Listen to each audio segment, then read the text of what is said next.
오늘 설교를 빨리 마칩니다. 덜 조시면 좋겠습니다.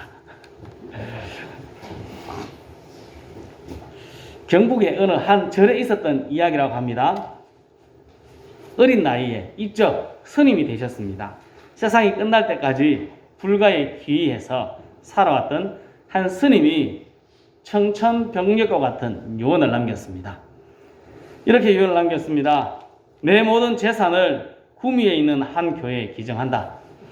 더불어 나는 기독교로 개정하는 바임을 알린다.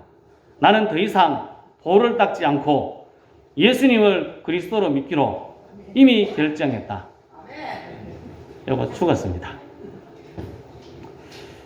이번에 충격적인 유언, 우리가 들어도 참 희한하지 않습니까? 세상에 늘 알려져 있다는데 제가 찾아보니까 잘 못 찾겠습니다. 찾았으면 이제 앞에 나왔는데 못 찾았습니다. 이 사연을 이렇습니다. 스님이 종교가 달랐지 않습니까? 달랐음에도 매일 따뜻하게 찾아와서 밝게 인사하고 선물도 나누는 예수쟁이들을 보고 마음에 감동을 받았습니다. 호감을 가지게 되었습니다. 특히 죽기 전에 돌아가시기 얼마 전에 폐암에 걸려서 돌보는 사람이 없을 때 이때 지역의 교회들이 자원봉사자를 구성해가지고 극진히 살펴줬습니다. 이로 인해서 전 재산을 교회로 기증하고 기독교로 개정하기로 결심했다 라고 글을 적었습니다. 제가 못 찾아냈습니다. 실제 자료를 못 찾아가지고 이게 실제 일인지 만들어진 이야기인지 잘 모르겠습니다. 솔직히요. 하지만 이 이야기에서 제가 느끼는 게 있습니다.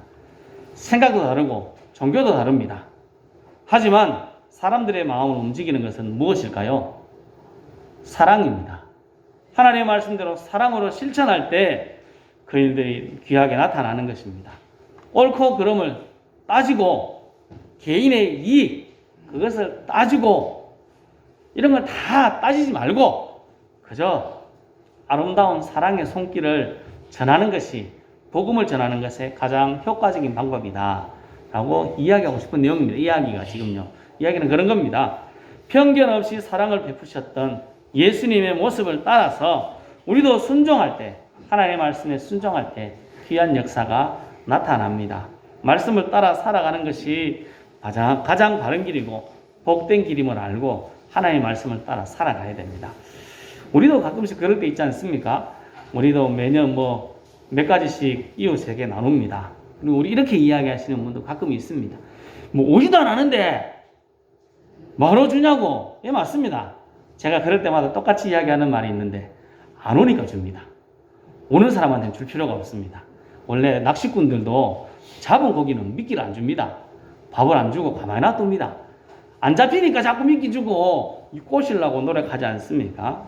우리도 하나님의 사랑으로 더 많이 이웃을 섬기고 말씀으로 살아갈 때 하나님께서 책임져 주시는 삶을 살 수 있습니다. 성도 여러분, 우리에게 주어진 하나님의 말씀을 따라 힘있게 살아서 하나님께서 책임져 주시고 하나님께서 놀라운 은혜를 되돌려 주시는 복된 사람들 다 되실 수 있기를 예수님의 이름으로 축복합니다.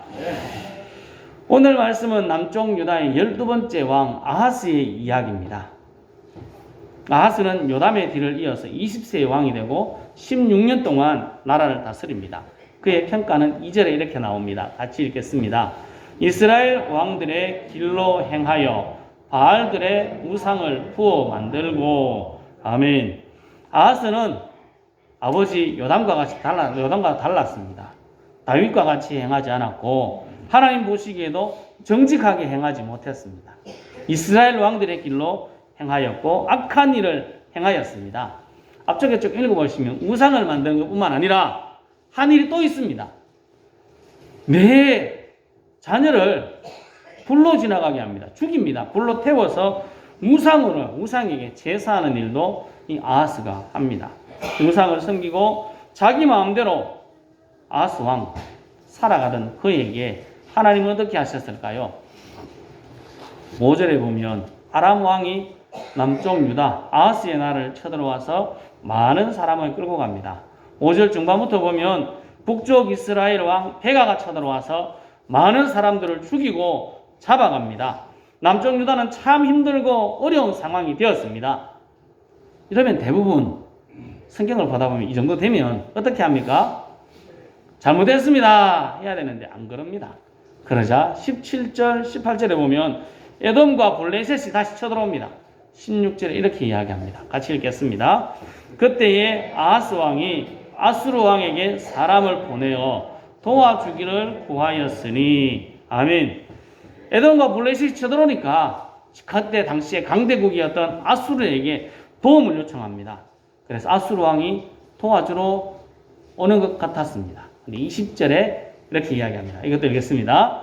아수르 왕 디글라 빌레셀이 그에게 이르렀으나 돕지 아니하고 도리어 그를 공격하였더라. 아멘. 도움을 청해서 왔습니다. 돈 많이 줘야 됩니다. 돈 한두 푼 주는 게 아닙니다. 엄청난 돈을 줍니다. 성전에 있는 거 자신의 부하들, 대신들 내는 돈도 싹가는 거 다 줍니다. 그런데 어떻게 했다고요? 돈 받았으면 돈값을 해야 되는데 인간은 돈값을 안 합니다. 도리어 공격했다라고 되어 있습니다. 참 절망적인 상황이 되었습니다. 근데 아하스에게 그리고 남쪽 유다에 왜 이런 일들이 일어났을까요? 오늘 본문 19절을 같이 읽겠습니다. 같이 읽습니다.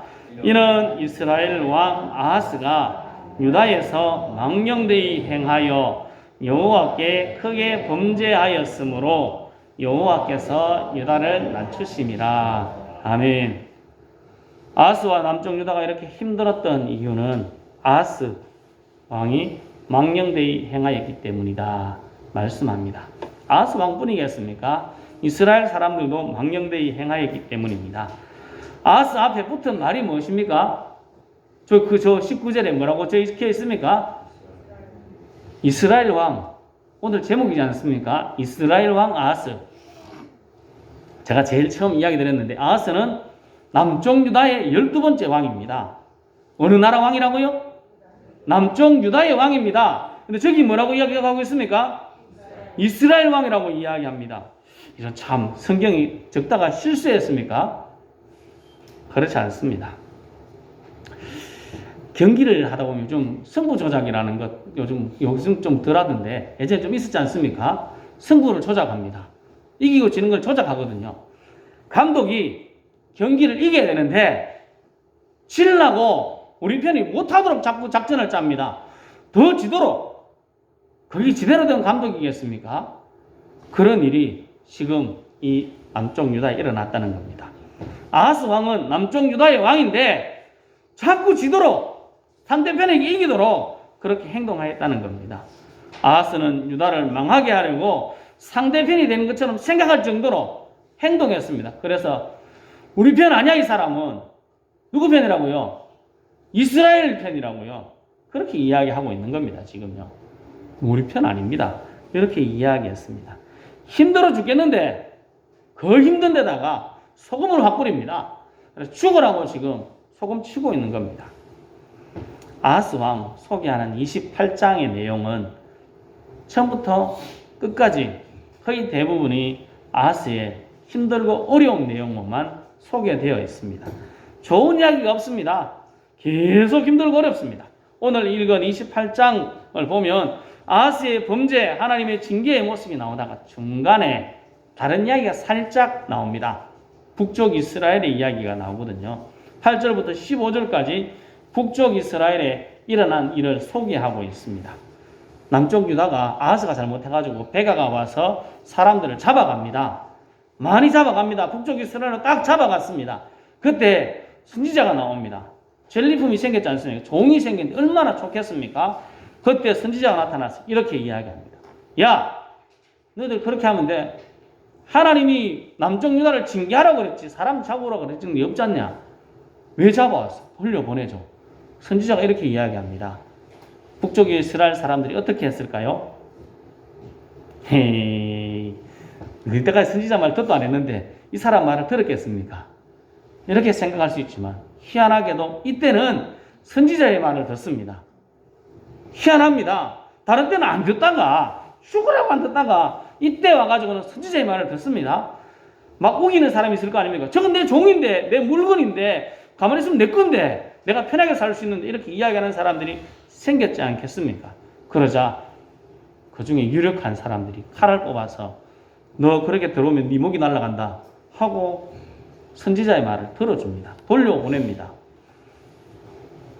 이야기를 기록하면서 이야기를 읽는 사람들이 생각해야 될 마음이 있습니다. 지난주에도 말씀드렸듯이 역대기는 포로로 돌아와서 일어난 일이거든요.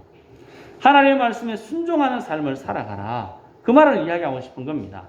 이스라엘 민족도 순종했는데 그런 하나님을 제대로 섬기지 않는 사람도 순종했는데 너희도 좀 섬기면 안 좋겠나? 섬겨라. 그렇게 이야기하고 싶은 겁니다. 또 이 오늘 말씀을 통하여 하고 싶은 것은 힘들어질 때 믿음의 사람들은 어떻게 해야 되느냐? 그 말을 하고 싶었습니다. 지금 아까 처음에 이야기 드렸던 5절에 나오던 이 아람 왕이 쳐들어오고 북쪽 이스라엘이 쳐들어오고 나라가 힘들어졌다면 뭐 해야 될까요? 대부분 이스라엘 사람들이 했던 일처럼 기도해야 됩니다. 회개하고 내 잘못했습니다. 살려주십시오. 해야 되는데 그대로 하지 않았다는 겁니다. 그래서 너희들 좀 돌이켜봐라. 이렇게 하는 건 잘못된 길이다 하고 이야기해 줍니다. 힘들고 어렵다고 세상 사람들이 하는 방법대로 살지 말고 다시 하나님께로 돌아와서 하나님을 섬기는 삶을 살아가라. 그게 맞는 길이다 라고 이야기하고 있습니다. 인간을 의지하다가 아수를 의지하다가 어떻게 되었습니까? 돈 날리고 뒤통수 맞고 참 힘들어지는 일을 아수르의 이야기를 통해서 가르쳐 줍니다. 16절에서 힘들고 어려운 상황일 때 아수르 사람을 의지하지 말고 하나님을 의지해야 된다. 그 말씀을 하고 있습니다. 22절에 또 이렇게 이야기합니다. 같이 읽어보겠습니다. 이 아하스 왕이 권고할 때에 더욱 여호와께 범죄하여 아하스는 힘들고 어렵고 권고할 때 하나님을 의지하는 것이 아니라 하나님께 더 범죄하고 나아갔습니다. 하나님을 의지하지 않습니다. 그래서 더 힘들어집니다. 오늘 본문 말씀에서 이렇게 이야기합니다. 같이 한번 더 읽어볼까요? 이는 이스라엘 왕 아하스가 유다에서 망령되이 행하여 여호와께 크게 범죄하였으므로 여호와께서 아멘. 망령되이 행하였다. 이런 말은 통제를 받지 않고 지 맘대로 했다는 말입니다. 하나님 이렇게 하라 이야기하는데 나 싫어요. 난 내 맘대로 할 거예요. 제가 아침에 생각을 해봤습니다. 이게 어떤 모습일까? 아빠와 아들이 가끔씩 대치하는 경우가 있습니다. 사춘기 때 되면 아들이 아빠랑 싸웁니다. 우리 아들이 언제 그럴지 잘 모르겠습니다만 싸웁니다. 지 생각대로 막 움직이려고 합니다. 그럼 아빠는 어떻게 할까요? 두들기 팹니다. 안 되면 두들기 패지 않습니까? 막 노력하다가 안 되면 두들기 팹니다. 그럼 아들이 독한 아들이 어떻게 할까요? 눈을 부릅뜨고 해라. 나 그냥 죽을란다. 맞아 죽을란다. 지금 이게 아하스의 모습입니다. 니 패라. 나는 그냥 죽어볼란다. 이런 모습으로 지금 들이대고 있는 것 같습니다. 자기 힘든 것만 아니고 이스라엘 백성들도 힘들게 하면서도 계속 그 길로 갑니다. 아하스는 남쪽 유다가 아니라 이스라엘 왕이라고 평가할 정도로 잘못된 길로 계속 갑니다. 그래서 이스라엘 사람들이 할 수 있는 길이 마지막 길이 있었거든요. 27절입니다. 같이 읽어보겠습니다. 아하스가 그의 조상들과 함께 누움에 이스라엘 왕들의 묘실에 들이지 아니하고 예루살렘 성에 장사하였더라. 그의 아들 히스기야가 대신하여 왕이 되니라. 아멘. 아하스가 죽었습니다. 그래서 이 사람은 왕이니까 왕의 무덤에 가야 되지 않습니까? 왕의 무덤에 안 묻고 어디 묻었다고요? 예루살렘 성에 그냥 저 밖에 있는 공동묘지에 갖다 묻어보는 겁니다. 기분이 엄청 나빴던 겁니다. 이스라엘 사람. 야 때문에 내가 힘들어서 죽였는데 이 일을 왕으로 인정해야 되겠느냐? 이스라엘 왕이라고 이야기합니다. 그래서 밖으로 아무데나 묻어놔 버립니다. 죽었을 때도 아하스는 왕으로 인정되지 못합니다. 하나님의 통제를 받지 않고 하나님 말씀대로 살지 않고 자기 마음대로 행동한 아하스. 자기도 힘들었고 이스라엘 민족도 힘들었습니다. 우리는 어려울 때 돌아봐야 합니다. 하나님께로 돌아와야 합니다. 하나님의 말씀으로 돌아와야 합니다. 말씀대로 살기를 더욱더 힘써야 됩니다. 그러면 하나님께서 늘 회복시켜 주신 역사가 성경에 나와 있지 않습니까? 성경은 아무리 나쁜 놈이라도 잘못했습니다 라고 하나님께 돌아오면 그래 하고 안아주시는 하나님의 사랑을 이야기합니다. 오늘 아하스를 통하여 하나님 말씀하고 있습니다. 하나님께로 돌아와라. 하나님 말씀으로 돌아와라. 너 혹시 잘못했더라도 하나님께로 돌아와라 말씀합니다. 성도 여러분, 우리의 삶의 순간순간 하나님 말씀대로 살아가고 특별히 힘들고 어려울 때 하나님을 붙잡고 하나님의 말씀을 더욱더 의지하며 하나님의 뜻대로 살아갈 수 있기를 예수님의 이름으로 축복합니다. 처음에 말씀드렸던 이 이야기, 하나님 말씀대로 살았습니다. 그냥 사랑한 겁니다. 스님이든지 누구든지 관계없습니다. 그저 사랑한 것, 순종할 때 하나님의 놀라운 역사가 일어났습니다. 우리도 이런 사랑의 역사가, 이런 놀라운 기적의 역사가 있었으면 좋겠습니다. 아하스는 자기 마음대로 살았습니다. 지 마음대로. 아까 망령되이 행하였다 이야기했습니다. 그렇다고 하나님 버리셨을까요? 그렇지 않습니다. 19절 뒤에 이렇게 이야기합니다. 여호와께 크게 범죄하였으므로 여호와께서 유다를 낮추셨다. 그가 돌아오기를 바라면서 자꾸 두들겨 패가지고 빨리 돌아와, 네가 돌아와 라고 이야기하고 있는 하나님의 사랑입니다. 오늘 성경 말고 이사야서 7장에 보면 이사야 선지자가 아하스를 찾아갑니다. 그리고 너 하나님께 구하면 좋겠는데 하나님께 구해라. 그럼 너 살려줄 거야. 힘들고 어려울 때 하나님께 구해라 라고 이야기합니다. 실제로 아수르가 도와주러 오기 전에입니다. 도와주러 오기 전에 하나님께 구해라 라고 이야기할 때 아하스가 이야기합니다. 나 하나님을 시험하기 싫습니다. 나 하나님께 도움을 구하기 싫습니다. 그렇게 이야기합니다. 하나님을 거부합니다. 그래도 끝까지 하나님은 그를 돌보시고 또 돌보시고 또 그가 돌아오기를 기다리고 또 기다리셨습니다. 하나님의 사랑을 힘들고 어려울 때 내가 절망적인 순간에 하나님의 손길을 느끼는 것, 그것이 하나님의 은혜입니다. 잘못해서 힘들 수 있습니다. 모든 사람들이 다 잘못할 수 있습니다. 하지만 하나님께로 돌이켜야 됩니다. 하나님 말씀으로 돌아와야 합니다. 그것이 가장 지혜로운 삶입니다. 성도 여러분, 오늘 말씀의 아하스를 보면서 하나님은 우리를 놓치지 않고 끝까지 우리를 지켜보신다, 우리를 사랑하신다는 것을 기억하고 어떤 상황이 되는지 우리가 늘 하나님의 말씀을 순종하기를 힘쓰고 하나님이 책임져 주시는 사람이 되기 위해서 하나님을 의지하고 하나님의 말씀을 의지하고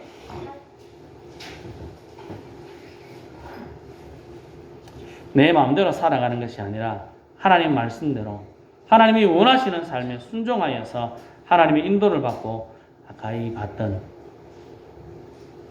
이런 역사가, 이런 귀한 역사, 저랬어라도 우리 교회로 돌아오고 기증해주는 그런 귀한 역사가 우리들에게 일어날 수 있기를 예수님의 이름으로 축복합니다. 기도하겠습니다.